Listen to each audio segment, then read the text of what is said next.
Wisp Sports Radio, the voice of women in sport. Hello, and thank you for downloading Transcending Sport here on Wisp Sports.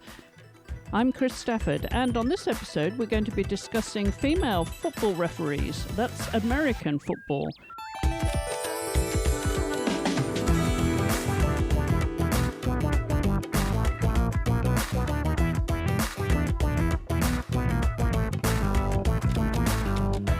A new short documentary, Her Turf, follows three female football officials as they claim access to a powerful role in a male-dominated industry. And we're going to be hearing from Annice Canady, who was the first female football referee to officiate at an NCAA game in 2001. She is revered as a trailblazer, opening the door for other women to call the shots.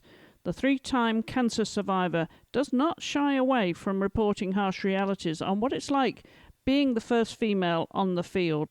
And we'll hear about her own struggle to become a referee and to become accepted in a male-dominated sport. Annice, welcome to the program. Thank you for taking the time to come on the show. Thank you for having me. Well, let's start with a little bit of background before we talk about the documentary of Her Turf and how you got involved with that. You've been in the sport a while and you've seen the hurdles, experienced firsthand the hurdles of being a woman in a mostly male-dominated sport. So tell us your story. How did you get involved in the first place and decide to officiate? Well, I got involved basically by being diagnosed with cancer, breast cancer. And basically I had a godfather, uncle, however we call it. He's an uncle and godfather at the same time. That was a commissioner in a high school association here in Fort Lauderdale, Florida, the Broward Athletic Association here. And so when he heard that I was basically that I was diagnosed from my mom, he gave him the information. He came over one day and asked, why don't you come on out and officiate football? Well, that's 1994. So I know there weren't any women officiating football because I hadn't seen any, and I am a sports fanatic of every sport. So I'm looking at him at the same time, is this guy crazy? So he says, why don't you come to one of the meetings? And that's how I end up going to one of the meetings. Long story short, in the meetings where you would go to see if you were interested, you just came, on the Mondays that they had. And then the third Monday, they was getting ready to originally take official roll. And they saw my name on there, a female's name. And so when they called the roll, and of course I was sitting in the back of the room, they said, that's a female's name. And, of course, I'm sitting there like, yeah. So they called the name again and said, stand up. I stand up. The guy said, officiating football? And I didn't say anything. So they, one of the guys turned around. About five of them stood up and turned around and said, we're not officiating with a gal. Well, of course, I was battling cancer. So my mind was like, I'm saying the same thing, too. But, of course, I was at a standpoint at the time. They had me at a statue position. And so I'm saying to myself, what do you say to this? And all of a sudden the fight came out of me saying, well, if you're not officiating with the female, you must be leaving because I'm not going anywhere. And that's how that started with officiating. And that was 1994. So you can imagine all the transformations that I have seen, throughout this time up until today. Yeah, because 1994 doesn't sound that long ago, does it, Annice? But in fact, in terms of women's involvement in a lot of male-dominated sports, it is an eternity, and there's so much has changed in that time. So being a pathfinder was a battle that you were going to be taking on, which obviously battling cancer, you had enough on your plate in some respects, but you were prepared to take this on because. Well, I had a lot to battle because, during that time between I actually had been battled before, 89, 90. And so I had three different cancers, 10 years straight while I was officiating football. Every 3 years seemed like something crazy came up. So 10 years straight battling cancer, high school football officiating, watching the transformation. It seems like an eternity, but it was according to time and acceptance, because it wasn't about accepting a female in this sport. Of course, my uncle, he looked at it like he didn't even see any difference in it. He just saw football official. And, of course, later I said to him just recently, you act as if that was a common thing to have women. But to be a trailblazer, I put myself in a military, how the title is a point, because the things that I battled from the male coaches as well as my fellow officials, it really wasn't something that they really wanted to happen, being that my uncle and one of the other commissioners, Chester Smith, said, hey, we're going to do this. You're going to stay in it. Don't move. Even Dick Hornick, as I remember him, one of the people I used to speak to, he said, stay in it, stay in it. But it was so many obstacles. But, of course, my mindset was humbled into battling, getting through these diagnoses. And so when I would be challenged on the field with all this craziness, where a woman should be, she should not be on the field, or what do you know about football? My mind would just go into a humble position to, well, I'm alive to hear all of this, because I could be dead and gone. So I didn't react to a lot of the statements that were, said or made. I just continued to, show myself approved in terms that I know just as much as you know, if not even more. Well, you mentioned that you'd always been a sports fan. So what was your involvement in the game then before you became a referee? Well, I have 3 sons. And I have a son that played high school, University of Miami. My sons played baseball. My middle sons, all of them played high school football, baseball, basketball. My dad has always been a sports person. He was a sports person, a season ticket holder here for the Miami Dolphins all of my life that I could remember.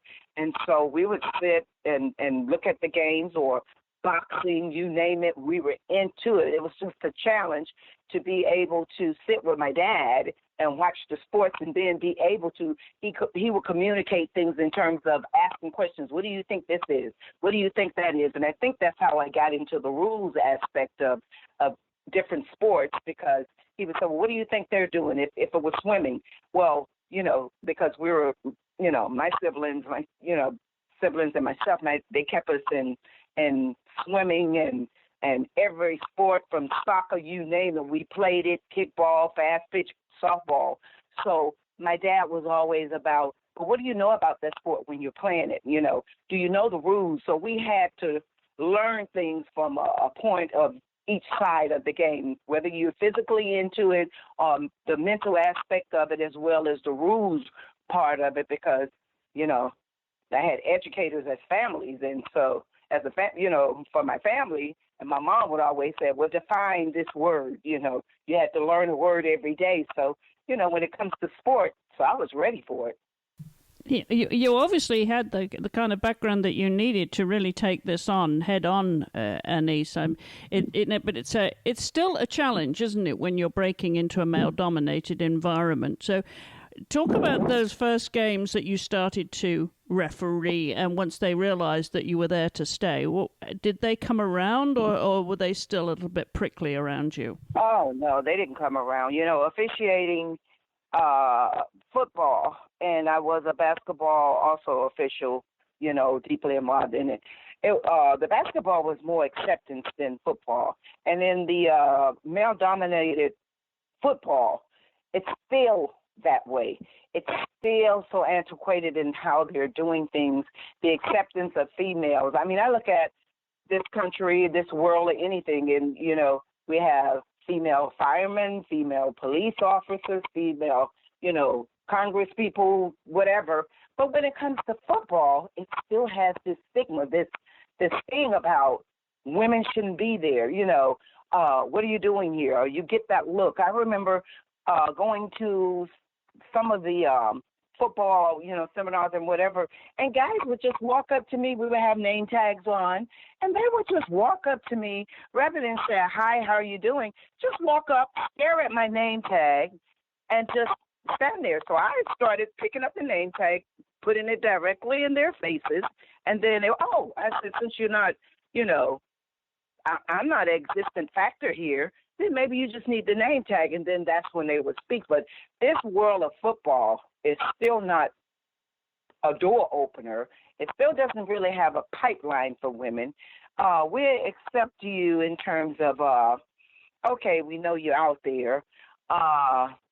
We'll put you on the list, but we won't really give you games, And it's kind of crazy because when I came in 2000 under Johnny Greer to do college football, he didn't have a problem. He was just like my uncle. It was just like an official. It wasn't about, do you belong here? What do you know about football? This is a man's world. You shouldn't be here. You get all of that. I've heard it come from the mouths. I've seen it from the gestures, And so when I look at it now, I was there 8 years in collegiate alone. No women were there, nowhere. Sarah Thomas came probably 2007, 2008 later, but I had been there on the collegiate level all by myself, so I had no one to look to. And so I would go out there and officiate.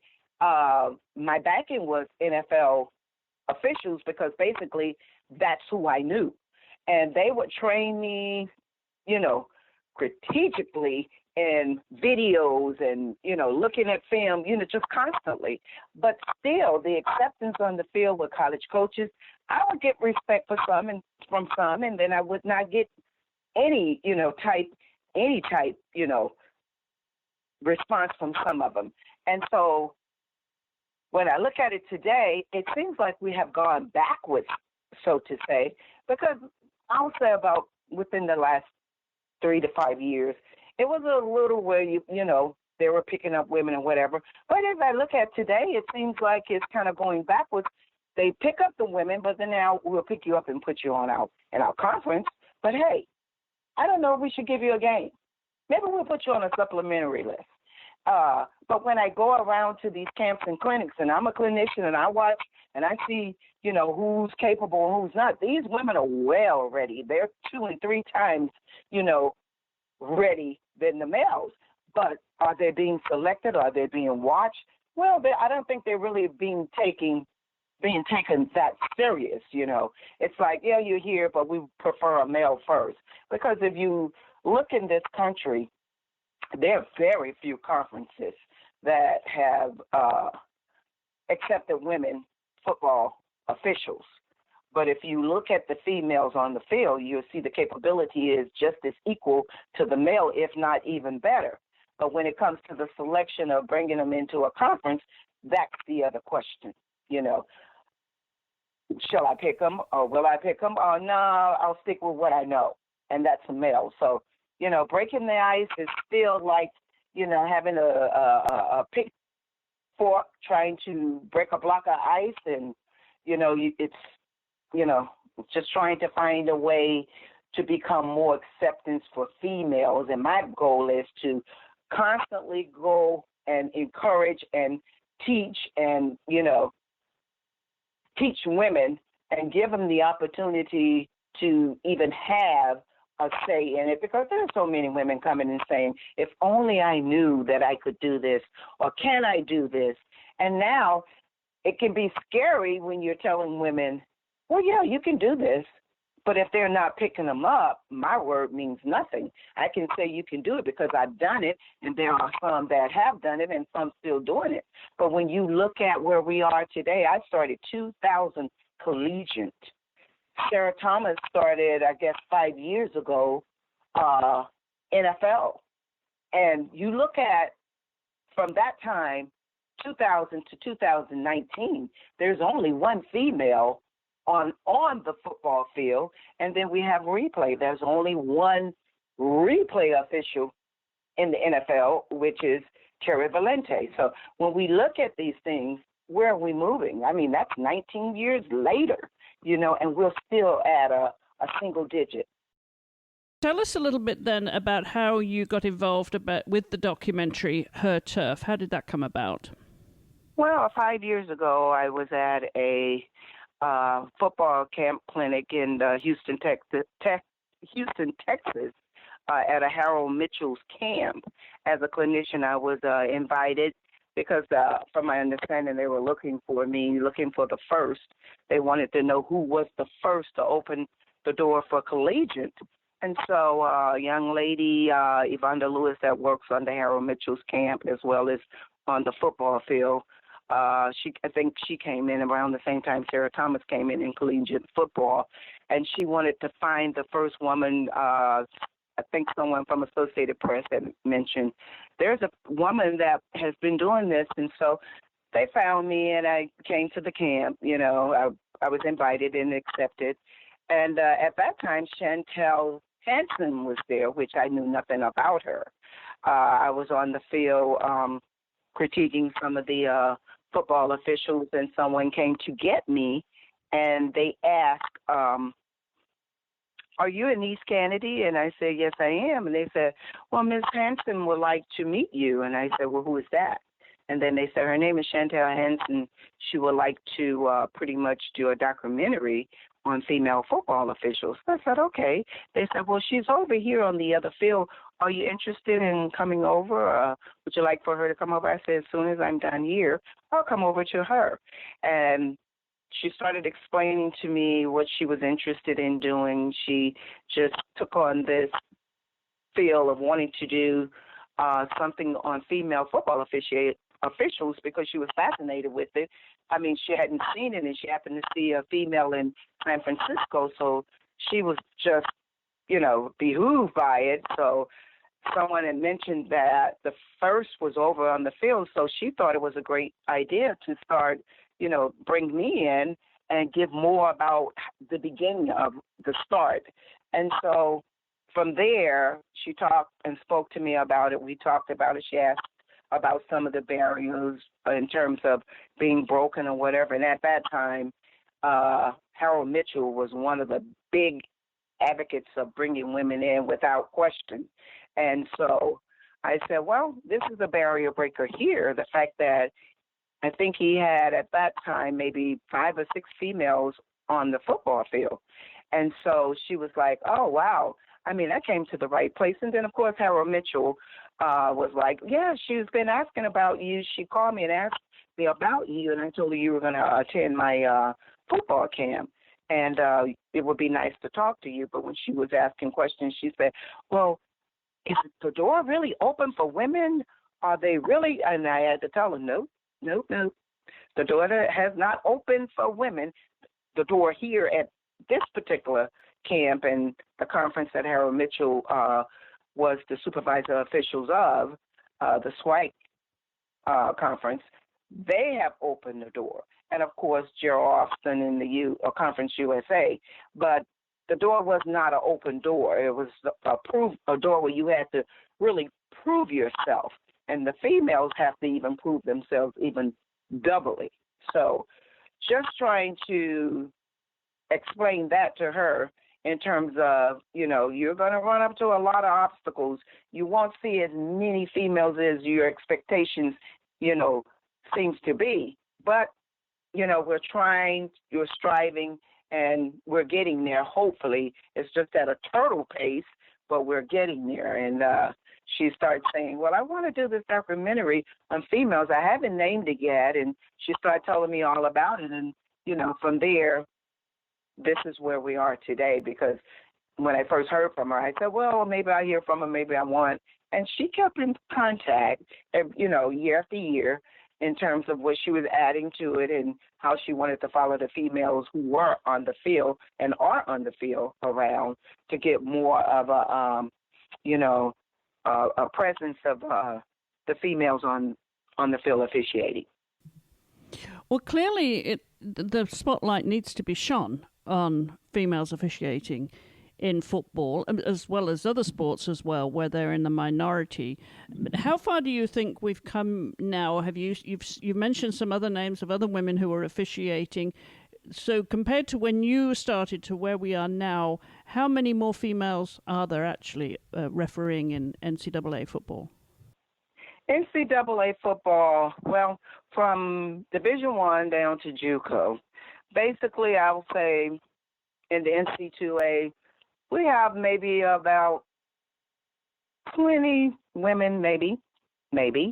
We have about a total of females officiating from, as I said, Division I to JUCO, high school, maybe 70 or 77 women. So that number still isn't large compared to the hundreds of thousands of officials that we have out there. We have many officials, but the numbers game is just crazy. Like, for instance, recently, some of the women that have been in Division I football that were given assignments recently assignments have been taken from them. So they have been put back on supplementary lists rather than on a list of officiating. And what we're hearing now is basically, the reason why is being said, well, it's a numbers game. Well, to me, that sounds kind of, a bit far-fetched, considering how is it a numbers game to why you take a female off the field when you only have one or two, where you may have 56 males. So where's the numbers game? Why? My question goes back to, why is the numbers game pointed at the female when there are only one or two in your conference, or maybe three or four? So it doesn't add up, and it has not, increased in numbers to how many females we're putting on an NCAA field. It seems like we're going backwards. So now we're trying to figure out what can move us forward in terms of being able to give hope to the females that are officiating in in NCAA football. As I said, it's not a door opener. The door is not even too much cracked. It's almost like you got to slip under the cracks to even get in there. So, no, the change has not been increasingly, fulfilled for females, but they're steady striving, to get that door opener and be able to be seen as officials rather than just a female official. We officiate football, so why should we be genderized in terms of, well, that's a female. Oh, well, that's a male. Well, the male belongs here. Well, the female doesn't belong here. If we can just look at the women officials as officials just as we look as a whole to anybody else, then maybe the acceptance will somewhat hit some of the people who are empowered to help us along the way in moving this along. Well, the saying that you can't be what you can't see rings true here, doesn't it? And I'm wondering if you have a female football officials club, for example, a group somewhere that you band together to strengthen your numbers and strengthen your voice. And that's where we're going at now. It has to be incorporated somewhat within, because with about having 70 to 77 women, that's a start, where we band together. In this sport, in this officiating, it has even been to where women, where women are going in terms of against each other, because it's almost like if I make it here, then I shouldn't be talking to you there. And you're right, we must band together, because we can't have division to where, well, if I make it here, I don't help you there. We have to stick together in order for them to see that this is serious, in terms of we need to band together. And I thank God for Chantel Hansen, because it's visually seen. The documentary, Her Turf, is really about visually seeing females, on a field. And I think in this timing, it's a great time, because now if you didn't see one on a field where you may have been, somewhat in an area where there were females on a field, well, now you get this documentary in terms of, we see it visually. It is a possibility. We go to fields where little girls, run up and say, is that a female? They don't recognize it's a female, because on the field, the women's hair is put up under the cap as the male's hair, you're almost looking like a male on the field until you walk off the field and they realize it's a female. So there are a lot of things that needs to be addressed, and there are many, reasons to why this needs to be more seen than anything, the documentary, because giving hope to young ladies, little girls, and trying to open a door in an all-male arena or whatever club or whatever they want to call it, you on two different ends trying to break the ice. You're trying to give hope here, but at the same time, at the end, it doesn't appear to be hope. So we have to open the door in many areas. So what about the facilities at the venues themselves, Annice, for example, where women need to change into your referee's kit? Would you be given the same facilities to go and change as the male referees would? Well, actually, let me look at it. When I started 2000, there weren't many locker rooms. You were in the same area. Now, around 2002, a lot of areas, I was in the NEAC conference, and a lot of the schools had dressing areas, and then there were some that didn't have them. You had to go into the women's bathroom. As we're seeing now increasingly, you're seeing some places have opened the door to having female locker rooms as well as male locker rooms. From my understanding, the state of Georgia, even their high schools, all of their facilities have opened up to having a locker room for the female as well as the male. So it's not always everywhere you go will be area addressed for a female. I can say the NFL door is totally open in terms of having a female locker room. I remember under Dean Blandino, that was one of the main things he addressed, to not a bathroom, not a broom closet, not somebody's, office. You have to have a locker room. So as it's trickling down in conferences that do have females, I think the conference supervisor has command that in a way to where we must have a locker room for the females. But, I can't say that everybody does. So finally, what message would you give to young women who are thinking this might be a career for them, breaking down those barriers and to increase the number of women officiating? What would their most important things that, to gain access and acceptability, what would they be? Well, first you got to come with tough skin. If you're starting at a high school level, it seems to be one of the difficult levels to start at. It's the basic level to start, but it's difficult because breaking the ice getting into high school is almost, obsolete in terms of just allowing a female to get on a field. So you got to come with tough skin. You got to come, if that's what you're interested in, then your hope right there stops, because you're not willing to give up and you're willing to strive at making a career out of something that you're interested in and you enjoy.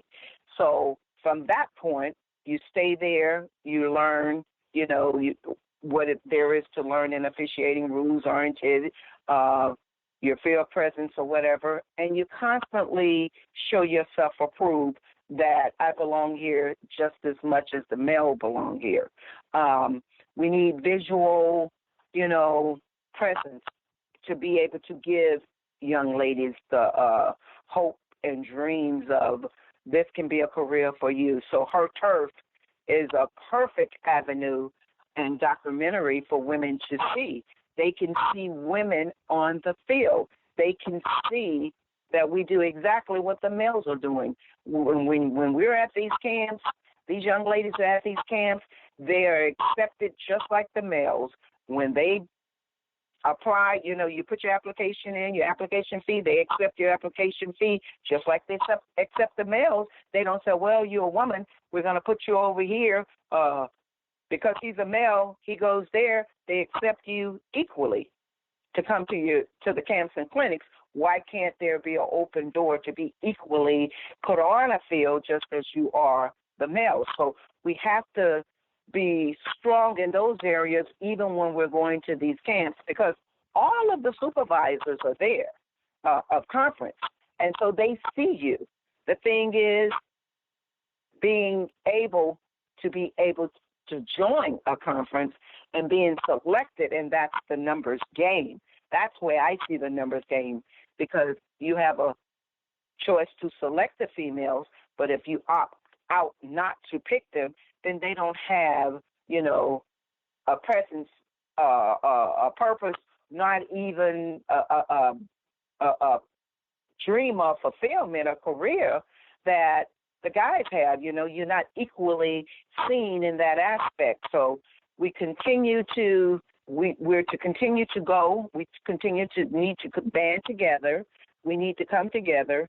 We need to realize that we got to get it done ourselves. We can't expect somebody else to do it, but when we come, we have to come ready. So at the start, you must come with your tough skin. You must come knowing that you're already down before you walk in. But when you walk in, you show yourself approved, and you show that I'm equally, experienced as these guys are, just as well as I deserve to have an opportunity just as they have.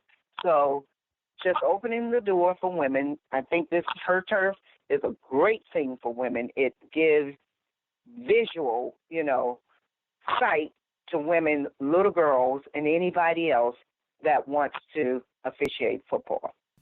Well, certainly being visible is important, and we appreciate you fighting the good fight and staying visible in the sport there, Annice. Thank you very much for taking the time to come on the show. We really appreciate it. Thank you so much, Chris, for having me, and thank you for giving us the kudos for getting women out there and getting this documentary, out there in terms of giving females an opportunity and the same opportunity as the males have in football officiating. Conversations from the world of women's sports. This is Wisp Sports Radio. Thanks again to Annice, and you'll be able to find links in the show notes accompanying this episode on our website at wispsports.com. Just look for Transcending Sport under the Listen tab, and there you'll find links to the documentary Her Turf. And whilst you're on the website, be sure to check out some of the other shows and other coverage that we do here of women's sports. You can also join in the conversation on our social media channels at Wisp Sports, and contact us here directly at info@wispsports if you have any comments or suggestions for guests or sports that we should be covering. Until the next time, thank you for listening and supporting women in sport everywhere.